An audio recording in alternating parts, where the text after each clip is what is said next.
Bom, muito obrigada, né, pelo convite. E é uma oportunidade muito boa. E agora vou aproveitar que a diretora está aí e vou fazer uma reivindicação. Esses bancos têm que ser pensados para mulher pequena. Porque, pelo amor de Deus, eu estou aqui, sabe, mal sentada nesse banco aqui, tá? Tive que pôr a perninha para cima para conseguir ficar melhor, tá? Então, vai reivindicação que seja uma almofadinha, que alguma coisa assim. Bom, é um prazer muito grande, né, estar aqui, conversar sobre, né, o ensino médio, e é um tema que eu venho estudando há bastante tempo, né, que na realidade, a gente, quando o Assísio me convidou, eu digo, fiquei ainda pensando, eu digo, não, Assísio, eu te dou a resposta amanhã, né, mas aí eu digo, não, está na hora de falar, está na hora de dizer as coisas assim que a gente vem estudando, vem trazendo e tem que publicizar essas questões, né?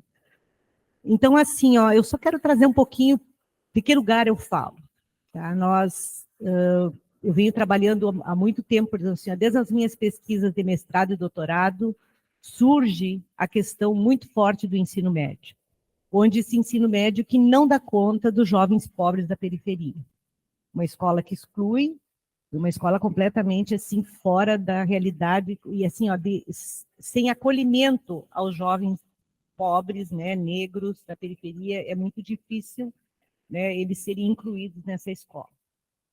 Então, nesse processo, né, aí quando eu entro aqui na universidade, e eu entro já com uns 26, 27 anos de escola pública, né, de escola estadual, trabalhando, eu entro aqui e eu começo a trabalhar, então eu trago para cá, para o Centro de Educação, os estudos sobre juventude, que aqui não tinha, não se estudava a questão da juventude, e foi uma categoria que foi apresentada dentro do... Porque eu trabalhava com adolescência e não com juventude, e aí, a partir do doutorado, eu fui apresentada para essa categoria, e aí eu trago para cá, e a gente começa a trabalhar junto com a Elisete e a Sueli, no grupo do FIUGEM, né, e do GPJUP, que é o grupo que eu sou líder, e aí nós começamos a trabalhar e montamos um projeto de pesquisa, né, porque nós tínhamos aqui em Santa Maria, nós tínhamos a questão do ensino médio, onde tínhamos a seleção pelo PES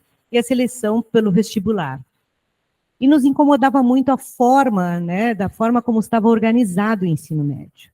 Então, nós montamos um projeto para o CNPq, onde fizemos uma pesquisa, e a pergunta era, que ensino médio queremos? E era uma pesquisa, então, que se fazia com os jovens das escolas públicas de Santa Maria. Então, nós entrevistamos, assim, foram mais de 400 jovens, nós fizemos grupos de diálogo com esses jovens para conversar, saber que ensino médio eles queriam. Né? E eles diziam que eles queriam um ensino médio onde eles participassem, onde tivesse, né, mais oportunidades para eles, artes, filosofia, sociologia, tudo isso eles queriam. Bom, aí quando chega, depois dentro do processo, eu vou rápido, porque é uma parte histórica que eu acho que tem que trazer, em 2012, eu estava por saindo para o pós-doutorado, e o Paulo Carrano, da Federal de Fluminense, me ligou e disse assim, Nara, nós estamos com um projeto em diálogo, que o projeto que era para estimular a questão do PROEMI, que é o Programa Ensino Médio Inovador, e nós pensamos na Universidade Federal de Santa Maria, através de vocês aí. Aí eu conversei com a Sueli e a Elisete, e a Sueli, então, assumiu a coordenação, e nós entramos, que eu achava era importante colocar o FSM nessa rede nacional sobre a discussão de ensino médio. Então, também a gente participou aí. E depois nós coordenamos o Pacto Nacional do Fortalecimento do Ensino Médio, que foi a primeira formação de professores do ensino médio no Brasil, na história do Brasil. Então, isso é importante, assim, para vocês verem como a gente vem nessa política do ensino médio, nessa política, faz muito tempo, né? Bom, aí, nesse momento que nós estamos, né, trabalhando todas essas questões do pacto, né, nesse momento também, no ano de 2012, o governo Tarso Genro também aqui no Rio Grande do Sul, ele apresenta a proposta pedagógica de ensino médio politécnico já dentro da questão, utilizando os princípios do PROEMI, e que depois vão gerar as diretrizes curriculares nacionais de 2012. Então, isso é importante chamar a atenção, né, que vem todo nesse processo. E o pacto, ele vem exatamente para fortalecer as diretrizes, para os professores se apropriarem do que estava presente nas diretrizes. E trazia nessa formação e das diretrizes o jovem como sujeito do ensino médio.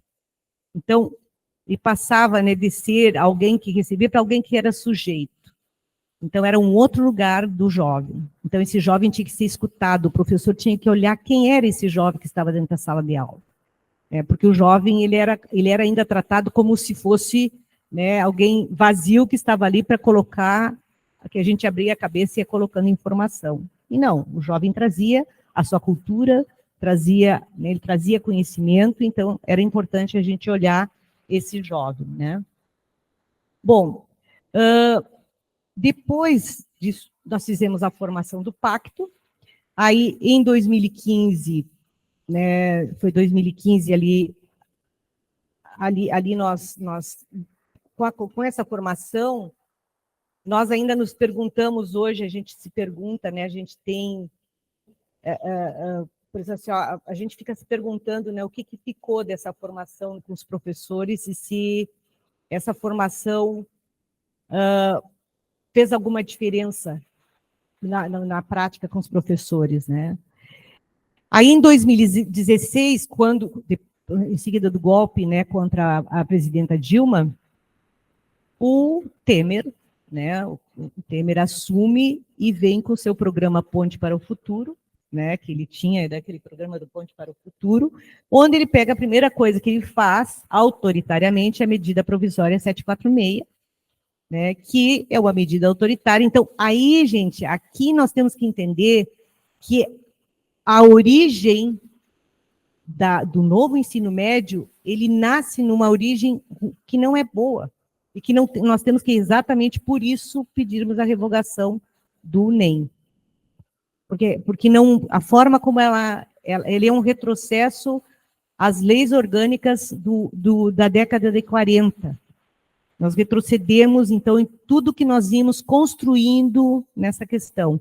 E só a gente acredita, assim, a professora Sandra Garcia, quando escreve que ela era coordenadora do ensino médio no MEC, ela faz o prefácio do nosso livro do Pacto, e ela vai dizer que esse golpe com o ensino médio aconteceu exatamente porque nós não conseguimos tirar do papel tudo que nós pensávamos a partir do Pacto, porque não era só o Pacto.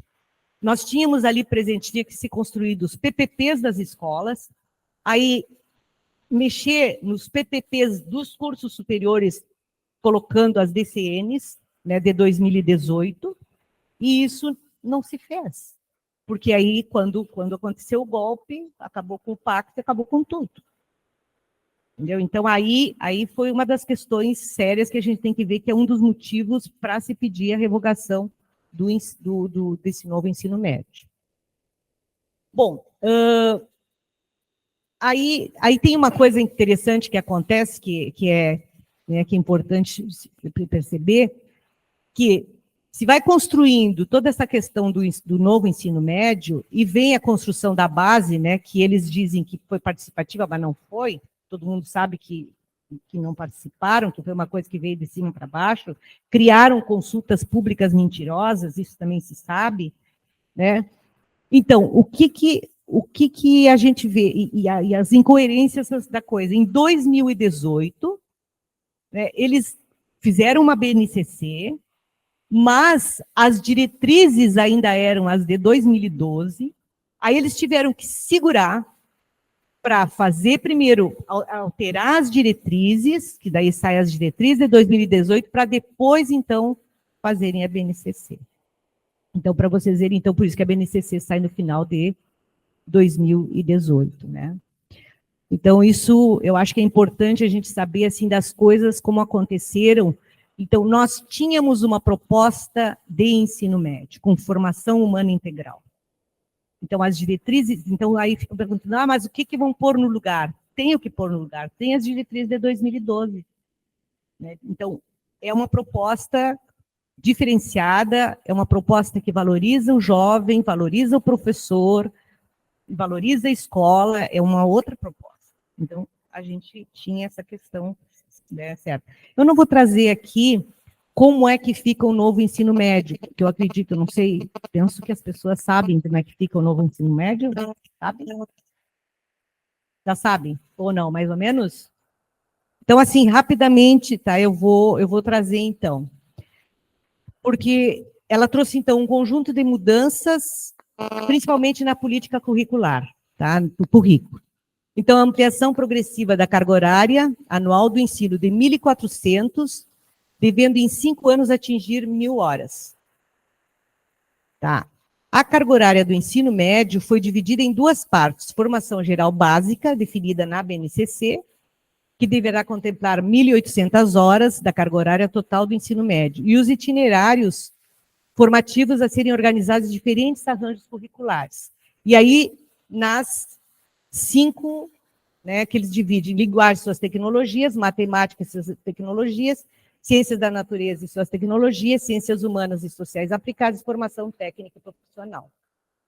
Aí, assim, quando o colega coloca, né, das escolas privadas, as escolas privadas, elas estão oferecendo, todos eles, menos a formação técnica e profissional.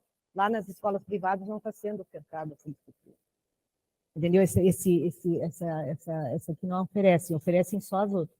Então, quer dizer que tem um diferencial, né, para esses alunos das escolas privadas, né, eles vão estar melhor preparados. Então, nós continuamos com uma escola dual, uma escola para rico e uma escola para pobre.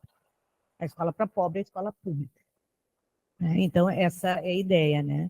Então, educação física, arte, sociologia e filosofia tornaram-se estudos e práticas. Então, é isso que eles se tornam.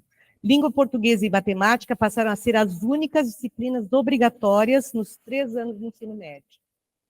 E assim mesmo diminuiu a carga horária, né? Língua inglesa passou a ser disciplina obrigatória e outras línguas estrangeiras, por exemplo, o espanhol, né, se fosse de um caráter optativo, se quisessem e que cada sistema de ensino decidia. Bom, a formação técnica e profissional, tu pode também realizar em qualquer lugar, né? Tu pode ir uma instituição parceira ou em qualquer lugar, isso aí também. E na formação profissional, tu pode dar, quem pode dar o curso são pessoas, de repente, também de notório saber, não precisa ter diploma. Se ele sabe, ele já pode, entendeu? Ele pode dar aula. É uma coisa absurda, né? Nesse sentido. Bom, aí também os currículos dos cursos de formação de professores passam a ter como referência a BNCC. Uma das coisas que eu tenho assistido esses dias teve uma audiência pública na Assembleia Legislativa, que a Sofia Cavedon coordena a comissão, e lá surgiu uma pergunta que é muito interessante fazer, né? Assim, para a gente se fazer. Por exemplo, quando foi para o pacto, as universidades foram chamadas para fazerem o pacto, para coordenarem a formação do pacto, isso no governo Dilma.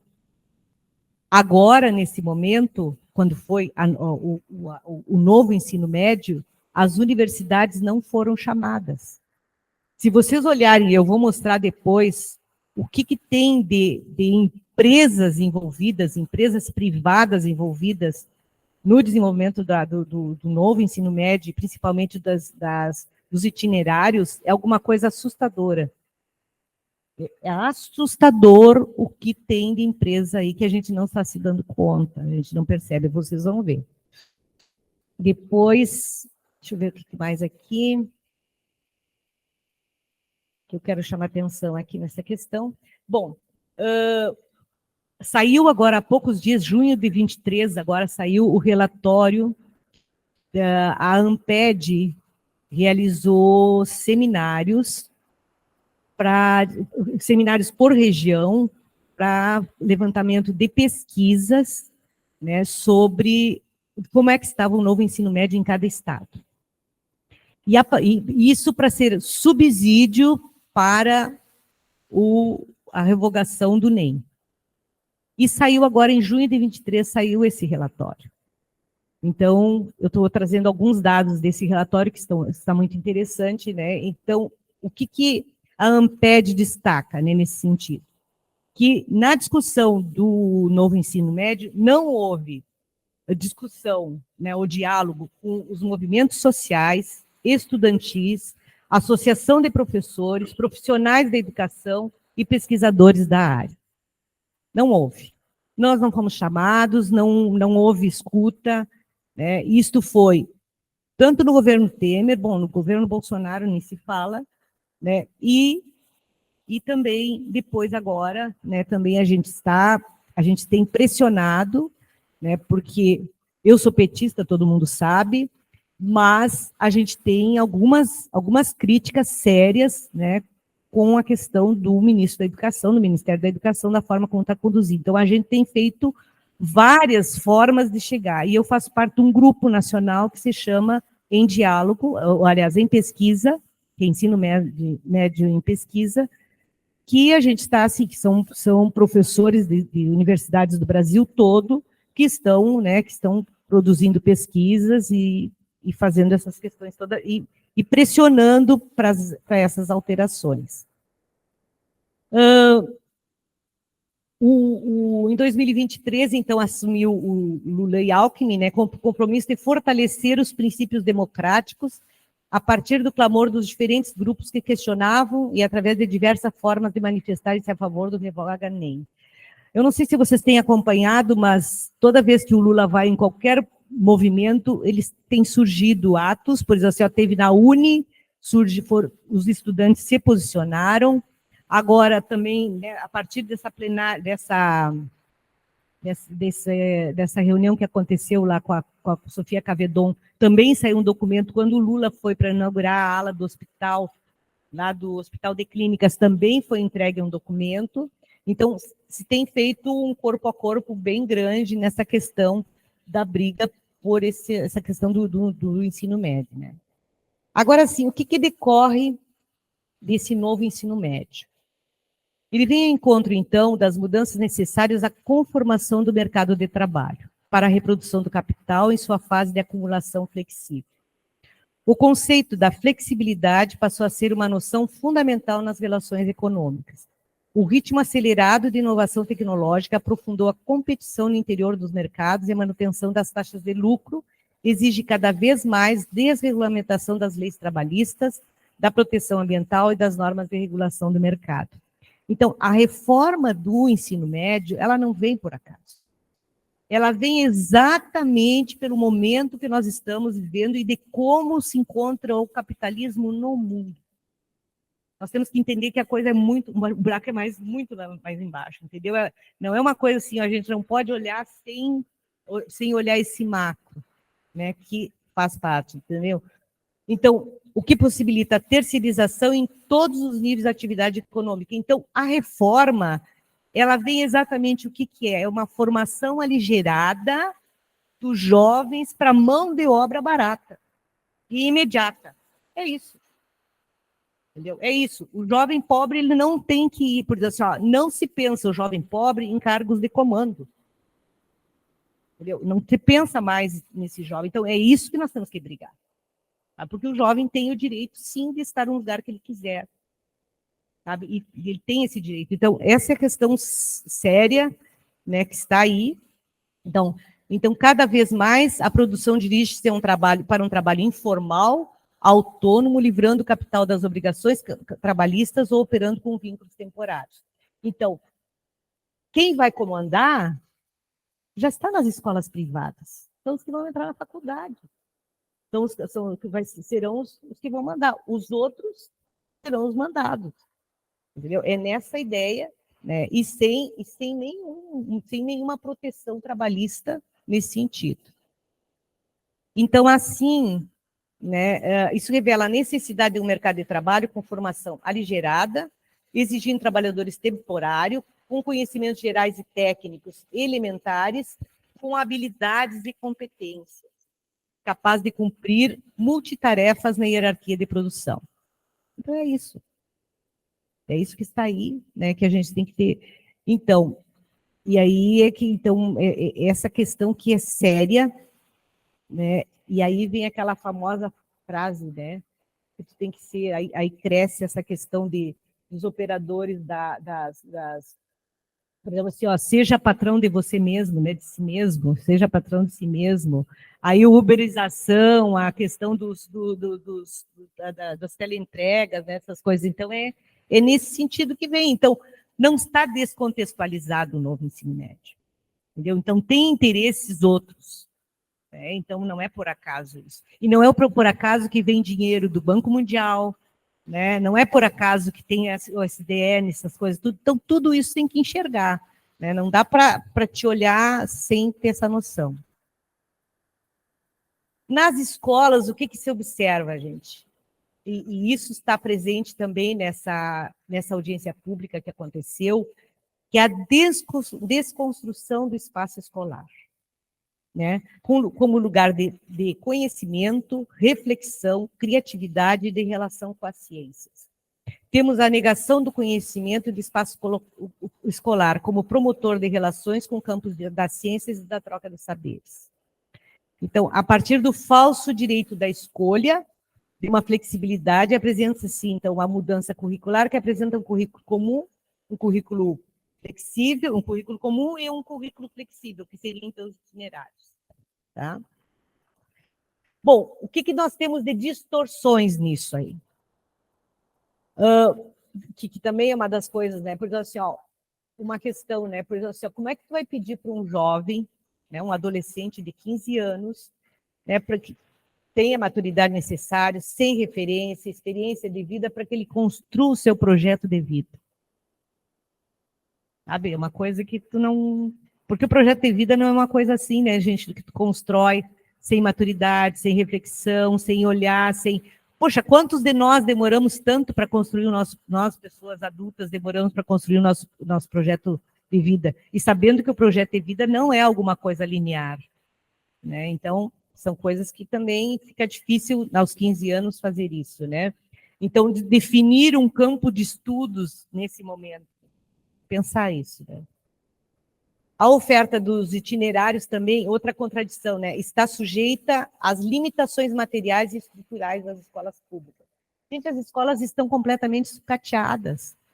E a política do governo é exata, dos governos estaduais, principalmente aqui do nosso, aqui, e eu ouvi isso na audiência pública, o que eles fazem? Começa a acontecer evasão, fecham turma e começam a fechar a escola.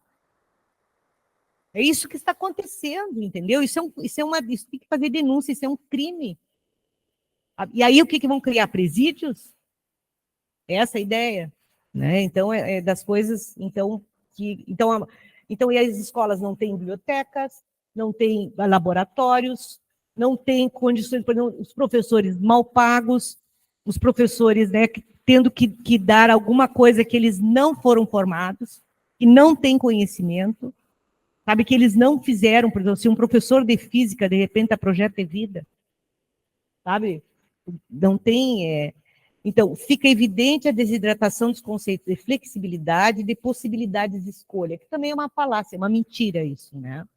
Porque tu não consegue escolher. Por exemplo, primeiro disseram, tinha aquela propaganda até na televisão, você será o dono, você pode escolher qual é o itinerário que vai seguir e tudo mais. O que ficou no frigir dos ovos? Dois itinerários para escolha, que não é escolha, porque tu tem que dividir os alunos como no primeiro ano tu chega lá e diz para os alunos qual é o itinerário que eles vão, e eles nem sabem para qual itinerário vão. Então é nesse nível. E eles falam sobre isso, do que está acontecendo. Aqui. O que acontece, então, também, que é uma outra questão, né? Que é o aprofundamento da desigualdade, que, então, por exemplo, cada sistema público, né, tem, por exemplo, aqui uma das questões também que a gente questiona, né, como é que, por exemplo, tu vai fazer transferência desses alunos, né? Por exemplo, se de repente vai para um outro estado, por exemplo, uns têm uns itinerários, outro, como é que tu vai fazer essas questões, né? Então, o ensino precarizado com formação aligerada para as classes populares e o ensino de formação geral, ampla, consistente para a formação das classes privilegiadas. Essa é a ideia, né? E as contradições, então, não se trata de uma reforma para transformar as condições estruturais do ensino, mas reduz-se a uma mudança curricular que ignora as condições de funcionamento das escolas. Então, tem que saber como é que está a escola, como é que... Porque não, eu ao menos defendo que a escola para pobre tem que ser escola rica. Porque aonde as crianças pobres da periferia, o jovem pobre da periferia vai ter oportunidade é na escola, ou em projetos sociais que estejam ali na comunidade, tá? Para ele participar. Mas tem que ter esses espaços. Aonde tu vai, então, aí tu quer, bom, o jovem está lá nas drogas, está lá, tá assim, tá, mas o que está se oferecendo para esse jovem estar em outro lugar? Que escola é essa que está sendo feita que atrai esse jovem? Né? Então, aqui a precarização do trabalho docente acompanha a formação precária da juventude no ensino médio, que é essa questão do professor, né? E eu estava comentando hoje com uma colega, que foi minha colega da escola pública, né, da educação básica, e eu dizia para ela, nós vivemos um momento na escola pública bom, porque a gente tinha qualidade de trabalho. Imagina assim, ó, eu lá nos anos 90, quando que hoje tu consegue construir uma escola, fazer o que eu fiz? Hoje não se consegue fazer isso. Hoje tu não tem mais liberdade para fazer isso porque não te dão liberdade para isso. Tu é, sabe, tu é monitorado, tu é ali, é policiado a coisa, é muito complicado. E fica pior. A promessa de uma formação profissionalizante também não se realiza, pois a maioria das escolas não tem estrutura para garantir essas ofertas. Né? Chega-se ao absurdo de oferta de componente cultura e tecnologia digital para uma escola que não tem nem acesso à internet. É uma piada, né? Uma coisa que estão, como tu dizia, né? Estão gozando de nós, né? Então, o objetivo parece ser de terceirizar a formação profissional, transferindo recursos públicos a entidades privadas, seja contratando pessoal sem formação específica, mas enquadrado, então, no notório saber. Não por acaso a elaboração da BNCC e da proposta do novo ensino médio tiveram patrocínio das fundações empresariais, né? Então, eu vou apresentar rapidinho, assim, só para gerar o debate, uns slides, eu sou das transparências ainda, que eu fiz ali só para mostrar algumas coisas que são gritantes, né? Não sei se vocês estão cansados, tá? Só bem rapidinho que eu estou apresentando aqui para vocês.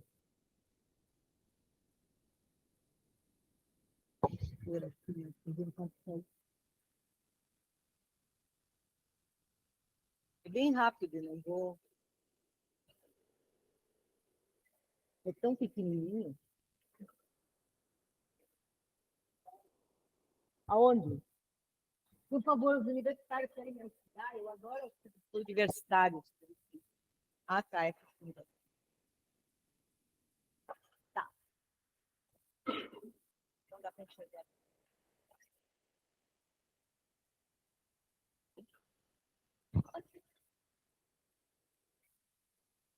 Aqui, gente, eu trago em cima da pesquisa que saiu da Amped, né, que eu acho que é importante a gente olhar as pesquisas e o que elas estão dizendo para nós, né? Vai passar aqui? Então, o que as pesquisas nacionais apresentam sobre os jovens, né? Então, a reforma ela vai ampliar e produzir desigualdades entre a rede pública. Problemas incontornáveis de ampliação da desigualdade que já se verificam com a implantação no NEM. Proposições da Lei 13.415/2017 nas escolas da rede pública do país. A continuidade dela aponta para aumento significativo do fosso de desigualdades existentes entre os jovens, prejudicando a população pobre do país, cuja única possibilidade de acesso à educação é através da escola pública, das redes municipal, estadual e em menor escala, então, da federal. E agora, quando o colega aqui dizia, né, que a escola, que os IFES também estão sendo sucateados, porque era exatamente o modelo de escolas que funciona do ensino médio, inclusive elas estão, né, naquele ranking das USDE, os IFES estavam considerados como umas escolas da Coreia, né? Estava colocado lá. Então, para te ver, quando tu me traz essa notícia, eu digo, bom, então estamos muito mal. Bom, consideramos imprescindível a necessidade de comprometimento dos interesses da educação com os sujeitos que lhe constituem, ou seja, estudantes e profissionais da educação, com fins de contribuir para que compreendam sua autoformação para a sociedade e para o mundo.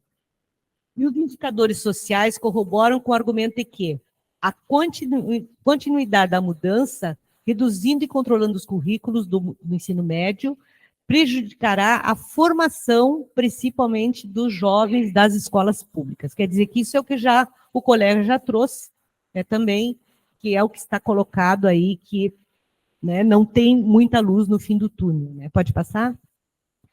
Aqui, gente, eles mostram aqui o número de matrícula do ensino médio segundo a dependência. E o maior número de alunos está exatamente na escola pública, nas escolas, né, estadual, na estadual. Tá? Porque da federal e a estadual é que tem o maior número de alunos matriculados. Né? Pode passar? Salientamos, a juventude, ficou muito ruim, assim, é muito claro aqui, né? As juventudes que se constituem como sujeito a serem atendidas pela política curricular para o ensino médio são predominantemente as que estão matriculadas nas escolas públicas. Estaduais é 84,2% dos jovens estão nas escolas estaduais. Em 2022, as escolas estaduais de ensino médio totalizaram 6.622.359 matrículas na zona urbana e 359.439 na zona rural. Bom, as diferenças e discrepâncias econômicas, culturais, sociais e educacionais entre municípios brasileiros impossibilitam a efetivação de uma educação pública de qualidade socialmente referenciada para todos os sujeitos de direitos. Importante chamar atenção, gente. Depois eu vou mostrar para vocês ali, vai aparecer o número de escolas públicas que só tem, aliás, o número de municípios que só tem uma escola de ensino médio. É enorme. Tá? Então, aí vocês imaginem uma só, né? E aí como é que vai ser, por exemplo, as escolhas de itinerários que, de repente, tu poderia estar em outra escola, fazendo, né, podendo fazer essa opção. Opção, aspas, né? Desigualdade, permanência e evasão são problemas incontornáveis e nenhuma política educacional atenderá minimamente a juventude sem enfrentar esses problemas. Então, se não enfrentar essa questão aqui de como tu vai fazer essa questão da permanência, da evasão, da desigualdade, tu tem que enfrentar isso. Então, o nosso país é um país muito desigual. Né? Pode passar, por favor? Aqui que está, ó, a quantidade de municípios brasileiros, são 5.668 municípios brasileiros. Tá? A quantidade de municípios com uma única escola de ensino médio, 2.661 municípios. Para vocês verem, né? Eu acho que dá 50% mais ou menos, 50%. Tem 2 estados nordestinos que apresentam mais de 50% de seus municípios com uma única escola. No caso da Paraíba, 46 escolas com no máximo... E outra coisa, gente, 10 professores só na escola. Não tem como oferecer itinerário das disciplinas, né? E mais os itinerários não tem como dar com 10 professores. É importante lembrar que estamos tratando de um ensino médio, de maneira geral, que já apresenta indicadores graves de distorção, idade, série, estado, região, gênero, raça e classe. Então, tudo isso está aí, está colocado, né? Pode pôr o próximo. Passa, por favor, esse aí. A Mônica Ribeiro, né, lá da UFPR, do Federal do Paraná, no seminário da região sul, ela vai chamar atenção para os problemas advindos da possibilidade de oferta de parte da carga horária do ensino médio em EAD. Aí vocês imaginem como é que é a questão, né? Então, principalmente, imagina em famílias de baixa renda, onde as pessoas não têm acesso, né? Que a gente já viu isso que aconteceu durante a pandemia, né? Por favor, pode passar? Passa também aqui. Aqui. Gente, isso aqui, as empresas que estão envolvidas no ensino médio. Isso aqui são as empresas. Isso está no relatório da Amped, né? Está lá. E aqui, isso aqui é assustador. Eu achei ao menos assustador, né? Aí, assim, ó, o Instituto Reúna está em 21 estados. O Senado, 19 estados. Itaú, Educação, Trabalho e Itaú Social, 15. O Instituto de Responsabilidade pela Educação, 14, Sebrae, 14, Instituto Sonho Grande. Gente, tem instituições que foram criadas há 4 meses. Tem instituições que foram criadas em 2019, 2020. Sabe assim, ó, surgiram para pegar o dinheiro público. Sabe? É para isso, para fazerem o material, para fazerem material didático, fazerem todas essas questões, entendeu? É isso, sabe? Então, Instituto Natura, Instituto Ayrton Senna, Senac, Instituto Unibanco, Fundação Getúlio Vargas, Júnior, Itaú, BBI, Itaú, Senac, Serviço Nacional de Aprendizagem, o SESC e o Senar. Isso aqui estão presentes nos estados. Isso aqui estão fazendo o que estão fazendo, eles estão de dono. Aí, quando eu vi isso, gente, eu assim, ó, me deu uma dor, sabe? Porque assim, ó, a gente que viveu, que coordenou o pacto do ensino médio, e nós vimos assim, ó, o quanto a gente podia fazer com tão pouco dinheiro que nós fizemos, e o que nós fizemos da formação, dói ver dessa forma. Passa o outro, faz favor. E tem aqui, então, as pesquisas coordenadas pela professora Vivian Weller. A professora Vivian Weller, ela é professora da UNB, e ela vai falar sobre as percepções dos jovens, indicam que para eles o ensino médio não é uma etapa de formação não apenas intelectual, cognitiva, mas também um momento de construção de identidade, de pertencimento a grupos distintos, de elaboração de projetos de vida, ainda que suas condições, seus percursos sejam bastante distintos. É um momento que eles são que a educação tem, sim. Então, com a diminuição do número de estudantes nos diferentes cursos, porque os jovens de escolas públicas não terão como concorrer com os jovens das escolas privadas e institutos federais. Nós voltaremos a ter uma universidade para as elites. E isso, gente, a gente já está vendo no número de alunos que está diminuindo por entrada. A entrada está diminuindo. Eu dou aula no curso de artes visuais, entrava 30 alunos. Semestre passado entrou, aliás, esse ano entrou 15.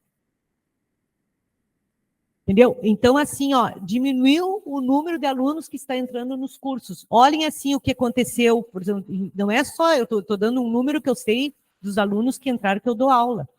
Agora, prestem atenção nos cursos de vocês, está diminuindo. As pessoas não estão conseguindo se manter dentro da universidade também. E vai ficar pior. Sabe? Então, essa questão é séria, sabe? Então, isso vai nos afetar, sim. Então, os que vão entrar vão ser os jovens dos institutos federais e os jovens das escolas privadas. Ali por ali, né? A continuidade dessas mudanças nos currículos da etapa do ensino médio prejudicará o acesso e permanência e a formação essencialmente dos jovens das escolas públicas estaduais, que são os mais vulneráveis socialmente.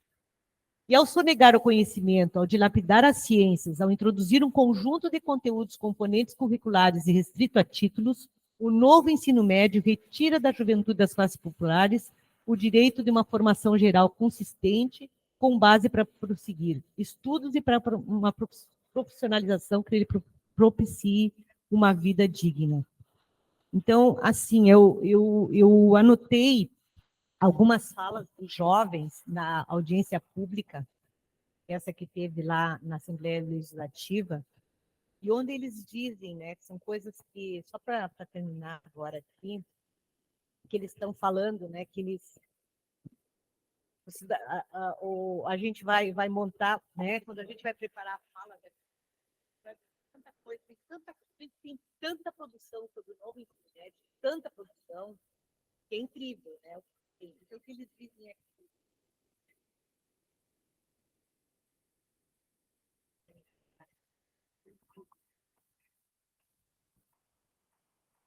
eles dizem assim, aqui, que eles querem as matérias do Enem. Os jovens querem a matéria do Enem. Eles não querem as matérias, essas matérias. Tem um monte de matéria nova e não tem as do Enem. Sabe? Porque eles querem concorrer. Eles querem entrar na universidade. Nem é um direito que eles têm. Aí eles falam que não tem acesso em casa na internet. Eles dizem que, por exemplo, eles não têm como pagar um cursinho para fazer um vestibular. Né, para fazer, por exemplo, eles falam dos cursinhos populares, que teria uma oportunidade.